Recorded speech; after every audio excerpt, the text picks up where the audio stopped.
Special Counsel Jack Smith is telling Republicans, game on. In a letter just released from his attorneys to Congressman Jim Jordan and Senator Chuck Grassley, the chairs of the House and Senate Judiciary Committee, Jack Smith is offering to testify, but he wants to do so in a public hearing about the investigations he conducted. Jack Smith's attorneys writing this, quote, given the many mischaracterizations of Mr. Smith's investigation into President Trump's alleged mishandling of classified documents and his role in attempting to overturn the results of the 2020 election, Mr. Smith respectfully requests the opportunity to testify in open hearings before the House and Senate Judiciary Committees.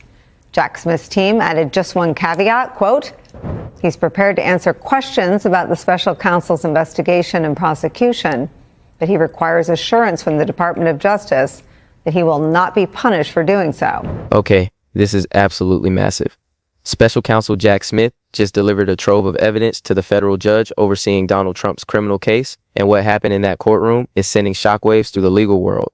The judge was reportedly visibly stunned by what Smith presented. We're talking about thousands of pages of documents, call logs, WhatsApp messages, financial records, email chains, all of it directly linking Trump to criminal conspiracies to overturn the 2020 election. And the judge's reaction tells you everything about how devastating this evidence is. She called the material deeply disturbing. She chastised Trump's legal team for not acknowledging the seriousness of the allegations, and she warned that she'll have no tolerance for delay tactics going forward. This is a federal judge looking at evidence and basically saying this case is so strong, so well documented, that we're moving to trial quickly and there won't be endless procedural fights.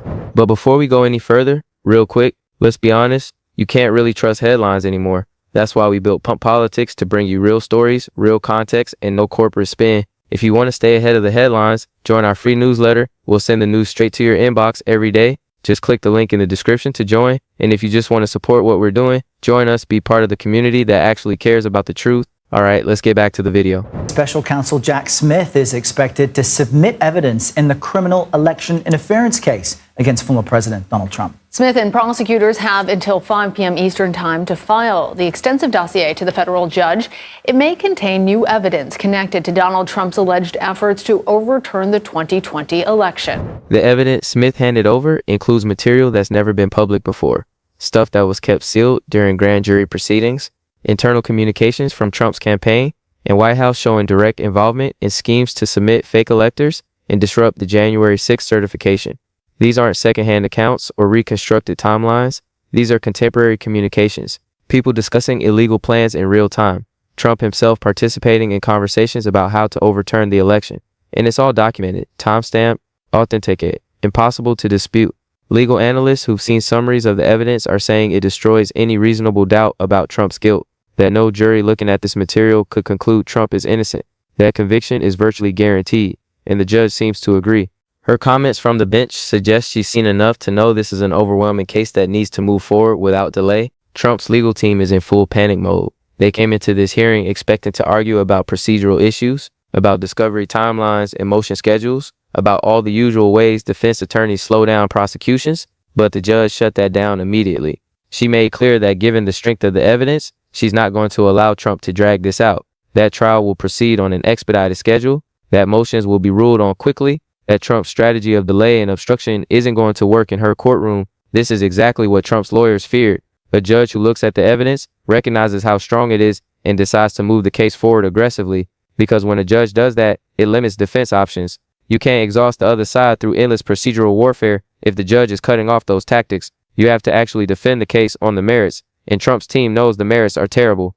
The specific evidence Smith presented includes call logs, showing Trump personally phoning state officials to pressure them to change election results, not just the famous Georgia call that's already public, but calls to officials in multiple states, a pattern of Trump systematically pressuring officials across different jurisdictions, each call documented, each one proving Trump's direct personal involvement in the scheme. There are WhatsApp messages between Trump campaign staff and operatives coordinating the fake electors plot, discussions about which states to target, who would sign the fake certificates, how to get the fraudulent documents to Congress, and evidence that Trump was briefed on these plans and approved them, that this wasn't rogue staff acting without authorization. Trump knew, Trump approved, Trump directed.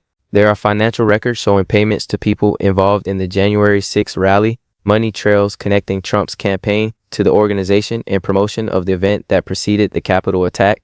This proves Trump's personal involvement in creating the conditions for violence. That January 6th wasn't spontaneous. It was planned, funded, organized with Trump's knowledge and approval. And there are White House records showing Trump's actions, or more accurately, his inaction, during the attack itself.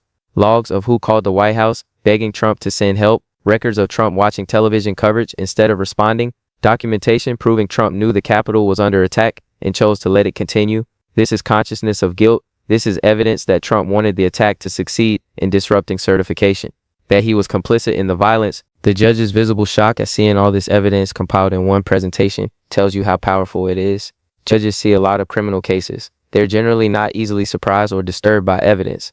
But this material apparently crossed a threshold where even an experienced federal judge was stunned by the scope and detail of Trump's criminal conduct. And her warning to Trump's lawyers about delay tactics signals that she's taken personal responsibility for ensuring this case moves to resolution quickly. She's not going to let Trump run out the clock or exhaust prosecutors with endless motions. She's going to push this to trial.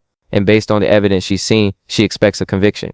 Legal experts are saying this hearing represents a turning point. The moment when Trump's defense strategy collapsed, when it became clear that the evidence is too strong and the judge too determined for Trump to avoid accountability. The political ramifications are already being felt. Republicans who've defended Trump are suddenly going quiet. Democrats are demanding immediate accountability, and the entire country is recognizing that we're witnessing the final chapter of Trump's ability to evade justice through legal maneuvering and procedural delay. The evidence is too strong, the judge is too determined, and the path to conviction is now clear and unavoidable. So let's break down exactly what evidence Smith presented and why it's so devastating for Trump's legal position. All right. Let's dig into the specific categories of evidence Jack Smith presented and why each one is so damaging to Trump's defense. The first category is the call logs. Smith has detailed records of phone calls Trump made to state officials in the weeks after the 2020 election. We already knew about the Georgia call to Secretary of State Raffensperger because that was recorded and leaked. Trump asking Raffensperger to find exactly 11,780 votes, the precise number needed to flip Georgia. That recording alone is devastating. But Smith's evidence shows that Georgia wasn't an isolated incident. It was part of a systematic campaign. Trump made similar calls to officials in Arizona, in Pennsylvania, in Michigan, in Wisconsin, in multiple battleground states where he lost, and the pattern is consistent across all these calls. Trump contacts officials, claims there was widespread fraud, asks them to investigate or refuse to certify or find ways to give him the electoral votes. The officials tell him there's no evidence of fraud. Trump pushes anyway, sometimes threatening, sometimes cajoling, always trying to pressure them to change results. These call logs are devastating because they prove Trump's personal involvement. This wasn't subordinates acting on their own. This was Trump himself making the calls, Trump himself applying the pressure, and the sheer number of calls proves this was systematic rather than spontaneous. Trump had a plan, contact officials in every state where the outcome was close, try to flip enough states to change the Electoral College result. This is conspiracy to defraud the United States. This is Trump personally implementing a criminal scheme. The logs show dates, times, durations of calls. They show Trump's persistence in reaching these officials. They show a coordinated effort across multiple states to overturn legitimate election results through pressure and intimidation. No defense attorney can explain this away. The pattern is too clear. The intent is too obvious. The second category is digital communications.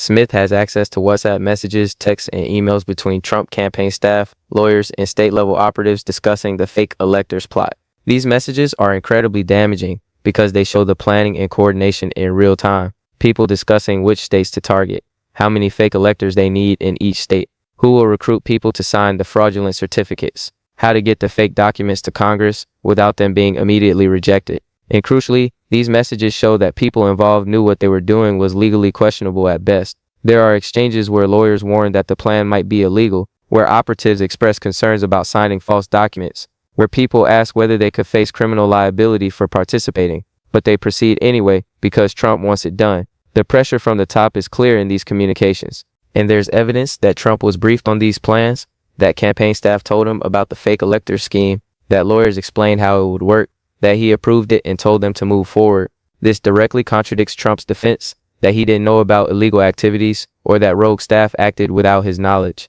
The digital communications prove Trump was in the loop, was briefed on the details, approved the plans, directed implementation. Some messages even reference Trump by name or quote things he said in meetings.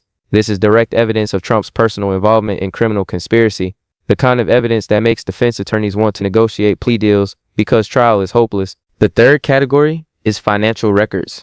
Smith has banking records and payment receipts showing how the January 6th rally was funded, who paid for buses to bring people to Washington, who funded promotion of the event, who paid speakers and organizers. And the money trail leads back to Trump's campaign and affiliated organizations. This proves that January 6th wasn't a spontaneous gathering. It was organized, funded, planned, with Trump's campaign playing a central role in making it happen. The financial records show thousands of dollars spent on logistics, payments to transportation companies, funding for promotional materials, fees for rally organizers, all coming from accounts controlled by Trump or his campaign. The financial records also show payments to specific individuals who participated in planning the rally, people who coordinated with extremist groups like the Proud Boys and Oath Keepers, who arranged for certain speakers to appear, who promoted specific messages about stopping the certification. This evidence connects Trump's campaign to the violence that followed, because if you funded and organized the rally that immediately preceded the attack, and if the rally's purpose was explicitly to pressure Congress not to certify the election, then you bear responsibility for what happened. Smith is building a case that January 6th was the culmination of Trump's conspiracy, that when other schemes failed, when state officials refused to change results, and fake electors were rejected, Trump turned to violence as a final attempt to prevent certification. The money trail proves premeditation, proves planning, proves Trump's direct involvement in creating the conditions for the attack. Fourth category is White House records.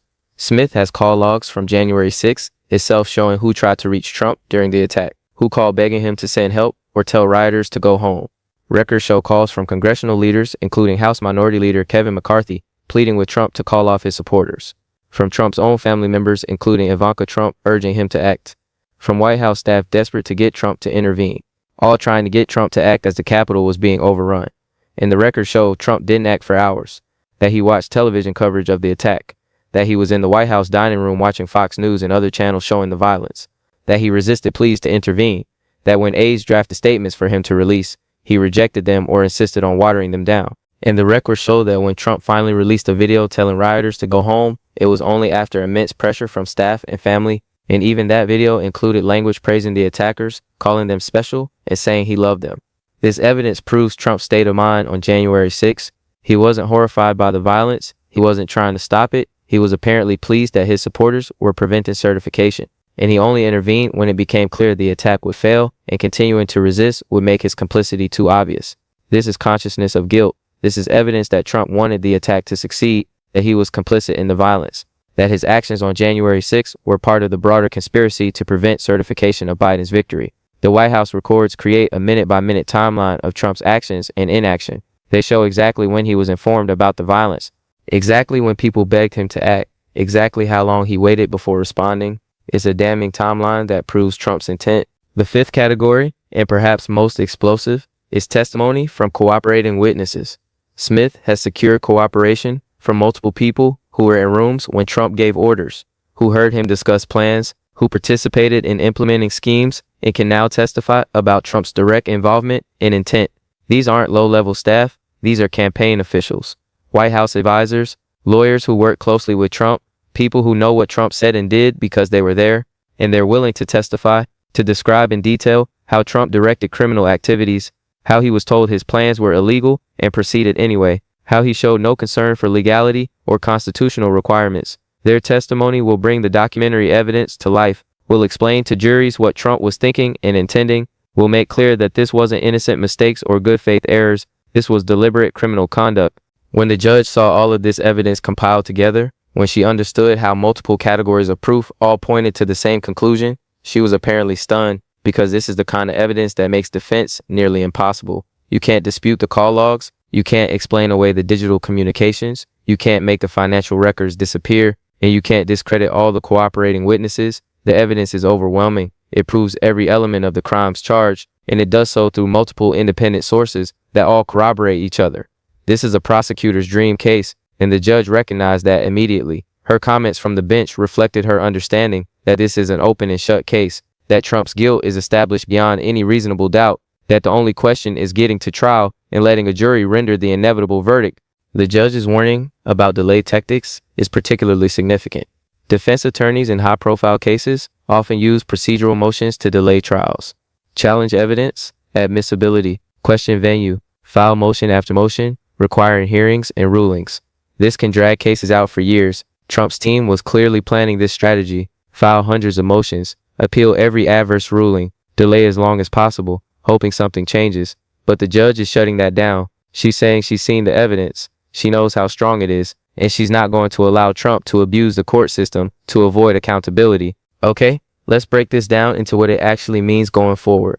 Point 1, the judge's visible shock and her stern warnings to Trump's legal team signal that this case will proceed on an expedited timeline with limited tolerance for defense delay tactics. This is huge for trial strategy. Defense attorneys in high-profile cases rely heavily on delay. Every month of delay is a month where something might change. Witnesses might become unavailable. Public attention might move to other issues. The political landscape might shift in ways that benefit the defendant. Trump's lawyers were planning to use every procedural tool available to push this trial as far into the future as possible. File discovery motions that require months to resolve, challenge evidence admissibility in lengthy hearings, appeal every adverse ruling, create a procedural morass that would take years to navigate. This is standard defense strategy in complex cases, especially when the evidence is strong and delay is your best hope. But the judge just signals she's not allowing that strategy. She's seen the evidence, she knows how strong it is, and she's determined to move this case to trial quickly. When a judge takes that position, defense options shrink dramatically. You can't file frivolous motions because they'll be denied quickly, and sanctions might follow. You can't appeal everything because judges who are pushing for speed will make their rulings appeal-proof by carefully following law and precedent. You have to actually prepare for trial rather than spending all your energy on delay. And Trump's team is not prepared for trial because they never expected to actually have to defend this case on the merits. They expected to delay for years and hope something saved them. Maybe Trump wins another election and can pardon himself. Maybe key witnesses die or become unavailable. Maybe public attention moves on and prosecutors lose momentum. Now they're facing trial in months. With overwhelming evidence against them and no viable defense strategy. Point 2, the specific categories of evidence Smith presented, each one independently damning, together create a case that legal experts are calling virtually impossible to defend. It's not just that Smith has strong evidence in one area. He has overwhelming evidence in multiple categories. Call logs proving Trump's personal involvement in pressuring state officials. Digital communications showing planning and coordination of the fake elector scheme. Financial records connecting Trump's campaign to organizing January 6. White House records proving Trump's deliberate inaction during the attack. Cooperating witness testimony, bringing all the documentary evidence to life. Each category alone would support a conviction. Together, they create a case where defense seems impossible. You can't attack all of it. You can't claim every category of evidence is fabricated or misunderstood. The sheer volume and consistency of proof across multiple independent sources makes reasonable doubt impossible. Defense attorneys facing cases like this typically advise clients to plead guilty, because going to trial with this kind of evidence guarantees conviction and often results in harsher sentences. Judges and juries punish defendants who force trials when guilt is obvious. They see it as wasting the court's time and showing no remorse. But Trump apparently won't consider a plea. His ego and political identity require maintaining innocence, claiming persecution, fighting to the bitter end. So he's going to force a trial, and he's going to lose. And the sentence is going to be severe because he refused to accept responsibility and forced the system to go through the entire trial process. Point 3, the judge's characterization of the evidence as deeply disturbing suggests she believes Trump's conduct rises to a level of criminality that warrants serious punishment. When federal judges describe evidence as deeply disturbing, they're not being dramatic. They're signaling that they've seen something that crosses lines even experienced jurists find shocking. This judge has handled serious criminal cases. She's seen evidence of violence, fraud, and corruption. For her to be visibly stunned by Trump's conduct means it's extraordinary in its scope and seriousness. That Trump's criminal behavior was more extensive, more deliberate, and more dangerous than typical cases she's handled. This has major implications for sentencing. If Trump is convicted, the judge who presided over the trial will determine his sentence within statutory guidelines.